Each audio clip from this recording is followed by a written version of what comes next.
La perversion narcissique et la jalousie. Voici le thème de ma vidéo d'aujourd'hui. Bonjour, je suis Laure Dupré-Lavigne, je suis consultante intuitive, auteure et j'accompagne celles et ceux qui souhaitent s'apporter davantage d'amour pour eux-mêmes et pour ça j'utilise cet outil merveilleux de développement personnel qui est le tarot de Marseille. Voilà, donc si c'est votre première visite sur ma chaîne, alors je vous souhaite la bienvenue et je vous invite dès à présent à vous y abonner en cliquant tout de suite en bas à droite sur la petite icône rouge et comme ça vous serez averti de mes nouvelles vidéos. Donc voilà, aujourd'hui je vais aborder le thème de la perversion narcissique sous l'angle de la jalousie. Et il y a quand même pas mal de choses à en dire parce que moi j'ai vécu cette expérience avec le pervers narcissique et ça j'ai oublié ou simplement je ne l'ai pas précisé dans mes précédentes vidéos. J'ai vécu en tout 22 ans avec deux personnes, donc j'ai eu deux partenaires pervers narcissiques et l'une de ces relations a duré 20 ans. Donc j'ai pu expérimenter et observer le degré de jalousie du pervers narcissique. Donc inutile de préciser encore, enfin c'est quand même important de le dire toujours que le pervers narcissique a un profond dédain de lui-même, il se déteste profondément, il a un vide en lui qu'il a beaucoup de difficultés à combler et donc il se déteste. Pour lui il est moins que rien. Je pourrais même vous dire que l'un de mes deux partenaires a osé me dire un jour qu'il a lâché ça comme ça. Il m'a dit je suis une ordure. Donc c'est pour vous dire la piètre image qu'ils ont d'eux-mêmes. Donc évidemment quelqu'un qui ne s'estime pas, quelqu'un qui à ce point se déteste mais au plus profond de lui-même, mais qui évidemment n'ose pas le dire parce que l'ego est trop fort et il ne faut pas montrer. Donc il y a toujours cette espèce d'image assez sympathique qu'il montre à l'extérieur, mais au-dedans, évidemment, ce sont des êtres qui ont un vide profond en eux et évidemment quand ils trouvent une proie, eh bien c'est un moyen pour eux de se remplir et voire même de survivre. Hein, c'est comme ça qu'ils arrivent à survivre et à surmonter ce vide et cette douleur et ce malheur qu'ils vivent parce qu'ils sont profondément malheureux. Donc évidemment quand on vit un tel mal-être profond, qu'on se sent rien, qu'on n'a aucune estime de soi comme le pervers narcissique, eh bien évidemment on est jaloux de tout ce qui est reluisant autour de lui, tout ce qui peut montrer une certaine valeur, tout ce qui est beau. Et évidemment il va d'abord observer ça chez sa proie. Donc la jalousie, elle va s'exprimer à plusieurs niveaux. Donc elle va s'exprimer sur le plan déjà matériel, c'est-à-dire que si la proie elle l'a accueilli dans son endroit, dans sa maison, qu'elle avait une voiture alors que lui il était sans abri pratiquement, enfin c'est pas l'expression sans abri mais du moins il sortait de nulle part l'un des deux. Voilà, il roulait avec une voiture certainement qui avait des problèmes aussi et donc déjà ils vous envient déjà ce que vous possédez, le peu que vous possédez déjà pour eux c'est déjà toujours matière à critiquer, matière à dire que c'est pas assez bien, la voiture elle est pas assez puissante, enfin il y a tout qui va mal quoi, ça ne leur va jamais, c'est jamais bien. Et puis quant à votre situation personnelle, eh bien si vous avez des passions, si vous êtes quelqu'un de créatif dans votre vie, eh bien il va vous envier votre créativité. Bon, pour ma part, avec mes deux pervers narcissiques, hein, je précise bien mes parce que c'est mes anciens, donc voilà, les pervers narcissiques du passé, eh bien j'ai eu des réactions très très négatives par rapport au fait que je m'autorisais à faire des choses Et le premier, eh bien, il rentrait dans des rages folles quand je me mettais à mettre en pratique des activités qui certainement l'intéressaient beaucoup, mais pour lesquelles il ne se sentait pas prêt à, voilà, il se sentait pas prêt. Il avait peut-être la même envie que moi de mettre en pratique, mais il se sentait dans l'incapacité. Donc moi, je l'ai pas compris au début, mais il déclenchait des colères froides. Immédiate et je ne pouvais pas prévoir, c'était imprévisible et donc je me sentais saccagée dans mon énergie, je me sentais tellement fatiguée à me débattre dans un conflit pour essayer de me défendre parce que je trouvais ça extrêmement injuste d'être attaquée bêtement sur une goutte d'eau qui tombe, une miette qui tombe, l'enfant qui a dit une parole et d'un seul coup ça y est c'est l'hécatombe, les mots, les cris, la colère, la maison qui s'embrase. Et bien voilà ce que j'ai vécu à chaque fois que je mettais des choses en avant et tout simplement que je voulais simplement m'épanouir et m'exprimer dans ce que j'aimais être. Et le domaine que j'avais choisi, dans lequel j'aimais m'épanouir, c'était tout ce qui a un lien avec l'intuition. Comme vous le savez, voilà, je suis pratiquante d'art divinatoire et donc ça demande beaucoup de concentration, beaucoup de centrage, beaucoup de calme. Or, lui, il mettait tout en œuvre pour justement casser ce calme, casser cette sérénité, justement, et ça me coupait tous mes moyens, ça m'épuisait absolument, et j'arrivais quand même à avancer avec ça, mais c'était extrêmement dur. Donc, lui, c'était sa manière à lui de me saboter dans mes activités parce qu'il était profondément jaloux parce que pour lui, ça me mettait trop en valeur et c'était insupportable pour lui. Donc, mais ça, je l'ai compris beaucoup plus tard. Hein. Je comprenais pas toutes ces colères répétées à des moments stratégiques. Souvent, quand je recevais un consultant chez moi, j'étais complètement paniquée. J'essayais de récupérer l'énergie comme je le pouvais, mais voilà, il avait ce pouvoir en fait qu'il exerçait, c'était de me malmener psychologiquement pour me couper mes moyens, voilà. Et le deuxième pervers narcissique, lui, c'est sa manière à lui, c'était la différence totale. C'est-à-dire que quand mon livre est sorti, Barack Afrique, quand je suis passée à une émission, j'ai eu la chance de passer avec Frédéric Lopez, j'étais invitée, donc il était lui-même invité, évidemment, puisqu'on avait le droit de choisir quelqu'un qui nous accompagne. Eh bien, il a ce jour-là fait exprès de me zapper.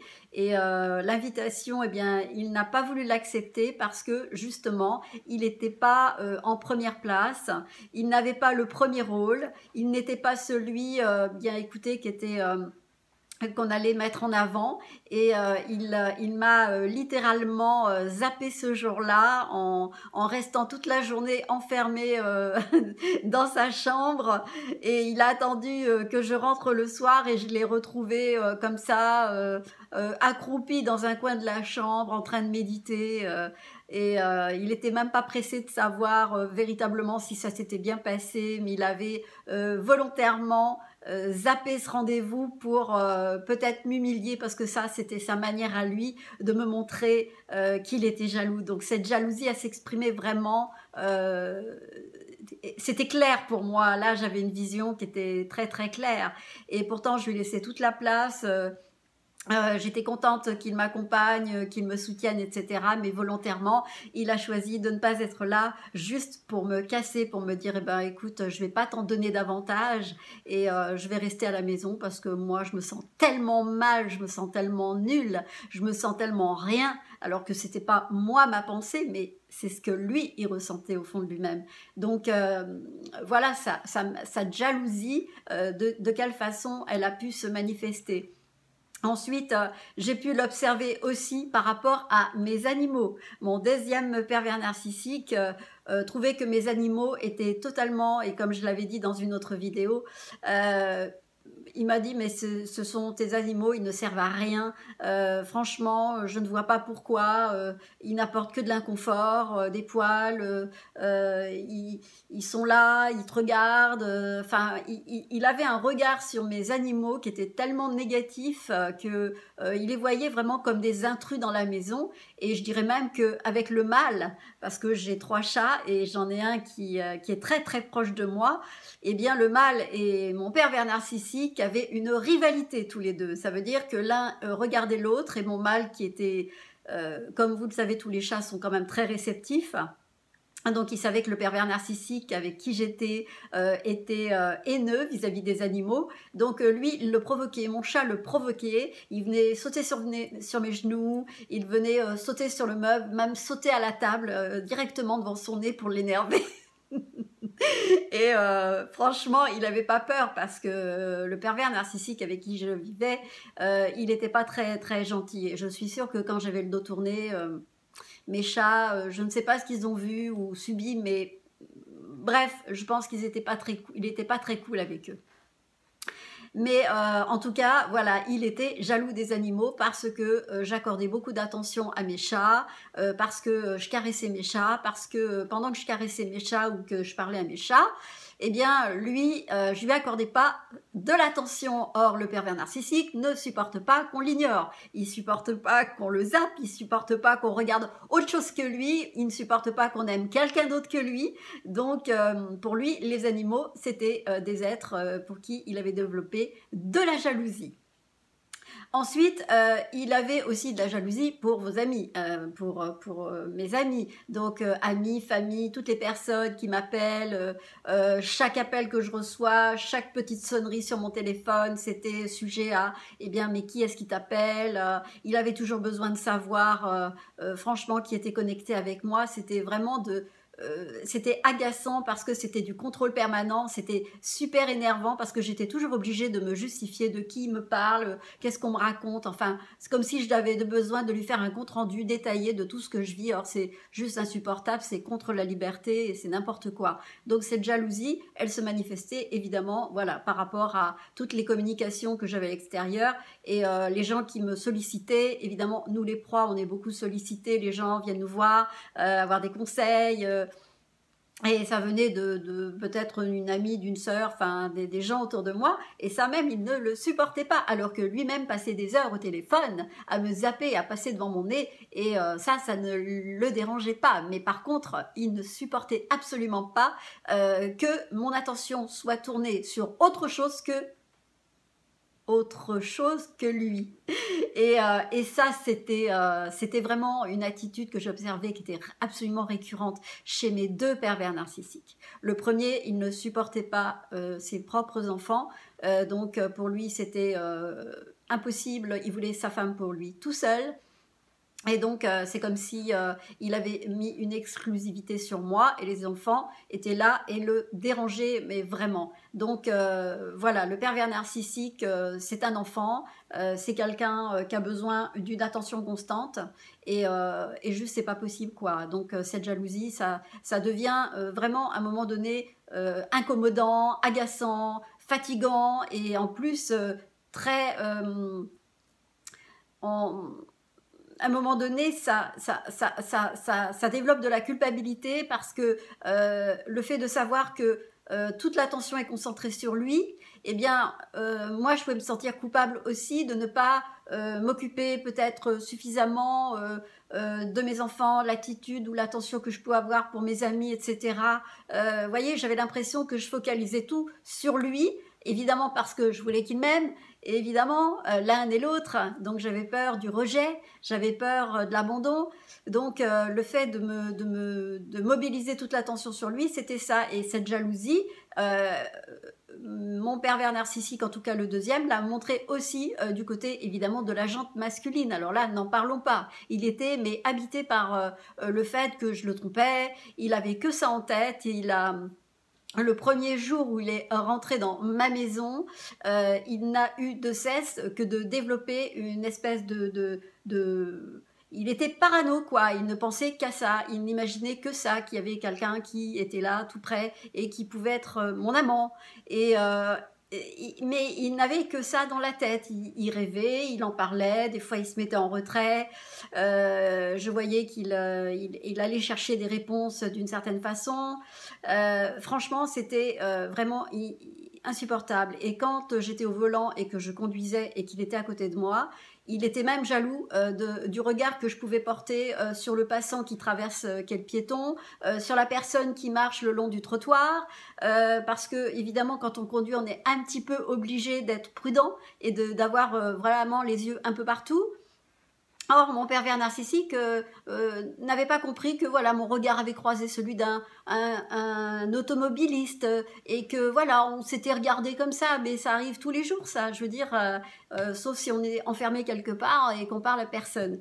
Donc lui, il n'acceptait pas et à chaque fois, c'était des remarques, c'était des pics. Et vous savez, quand vous avez ces pics-là de jalousie, quand c'est pas justifié et puis que c'est vraiment énorme, eh bien il y a une espèce d'état de sidération que je ressentais à chaque fois. C'est-à-dire que j'avais toujours l'impression que je me disais, mais comment il a pu aller m'accuser? Vous savez, cette manière d'entendre quelque chose, de ne pas pouvoir réagir, parce que j'étais sidérée, j'étais pétrifiée à cet instant en me disant, mais c'est du lard ou du cochon ce qu'il est en train de me dire? Mais est-ce que c'est vrai? Est-ce que c'est possible de me faire une telle remarque? Comme par exemple, simplement, je rentre chez moi le soir après une journée de travail et je rentre et mon rouge à lèvres, évidemment, a disparu. Hein, à force de parler, à force de... Eh bien, lui, il s'imaginait des tas de choses et il me faisait il me faisait des remarques complètement mais déplacées en me faisant croire que j'étais allée embrasser je ne sais qui hein, entre mon trajet du travail à la maison, mais n'importe quoi. Enfin, tout était des sous-entendus, des rejets, des manières de me dire mais t'as fait quoi, mais tu t'es perdu, pourquoi t'es arrivé à cette heure-là, blablabla. Et mais vraiment n'importe quoi. Vraiment une jalousie, mais à un point. On pourrait dire que la jalousie c'est mignon, on peut se dire oui il est jaloux, c'est mignon, il m'aime, etc. Mais là non, c'était pas du tout, non au début c'était très mignon, mais après c'est devenu n'importe quoi, parce que je pouvais rencontrer des gens dans le cadre de mon travail, et des gens que je pouvais croiser tous les jours, et lui se posait des questions de savoir, tiens, mais pourquoi ce type il est toujours assis à cet endroit-là le soir quand je viens de chercher, ou alors, mais dis donc celui-là, il te dit bonjour, et mais je suis sûre, est-ce que c'est sûr que tu n'as pas une relation avec cette personne? Donc lui, c'était un jaloux maladif. Hein. Le deuxième, c'était n'importe quoi. Il devait avoir une espèce de crainte, mais irrationnelle, qui lui remonte depuis toujours. Hein. Je ne sais pas pour quelle raison, mais en tout cas, il avait en tête la peur de l'abandon, très probablement.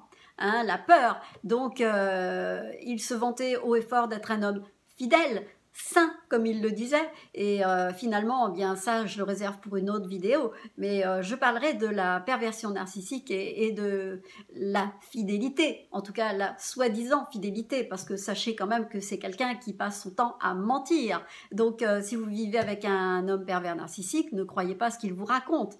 Il peut vous parler de fidélité, il peut vous dire qu'il est droit, qu'il est honnête, il peut s'en vanter, se mettre en avant, mais justement, c'est pas du tout ce qu'on croit, hein, parce qu'ils, comme je vous dis, ils sont extrêmement malins, ils sont stratégiques, et si ils préparent un coup dans votre dos, c'est sûr qu'il va le faire d'une façon extrêmement sournoise, mais très très sournoise. Donc voilà, le pervers narcissique avec qui j'étais a eu vraiment des attitudes très négatives par rapport à la jalousie. Moi, en tout cas, j'en ai beaucoup souffert. Parce que voilà, il était aussi extrêmement envieux des gens qui réussissent. Il ne supportait pas l'un et l'autre, voilà, la réussite des autres. Il ne supportait pas les gens qui se mettent en avant, qui se mettent en valeur. Toute personne qui a suffisamment confiance en elle, qui s'aime, etc. Ils avaient un pur rejet par rapport à ces personnes-là. Donc, ou alors l'autre, le deuxième, il avait plutôt tendance à se dire bah tiens celui-là, qu'est-ce qu'on pourrait tirer avantage de cette personne. Mais généralement, le pervers narcissique ne supporte pas ce qui peut lui faire de l'ombre. Et si c'est sa proie, alors là, je ne vous en parle pas. Hein, la proie, évidemment, comme elle a des valeurs, des qualités, un rayonnement, une énergie, eh bien, évidemment qu'il va s'en servir. il va secrètement l'admirer, ce côté chez sa proie, mais concrètement dans la vie, il va la dégommer. Ça veut dire qu'il va tout faire pour lui casser les pattes et l'empêcher de faire et de se réaliser et de s'épanouir dans ce qu'elle est. Voilà, donc je pense avoir fait le tour de la jalousie en ce qui concerne le pervers narcissique. En tout cas, si cette vidéo vous a plu, eh bien n'hésitez pas à mettre un petit pouce bleu, à partager si vous pensez que ça peut aider quelqu'un, à liker, donc partager, laisser des commentaires. En tout cas, n'hésitez pas à me laisser des commentaires si vous connaissez un pervers narcissique et dans quel domaine vous avez observé qu'il pouvait être extrêmement jaloux. N'hésitez pas à me laisser ces commentaires et je vous répondrai. En tout cas, je vous remercie de m'avoir regardé, d'avoir regardé ma vidéo et je vous dis à très très bientôt pour une prochaine. Au revoir.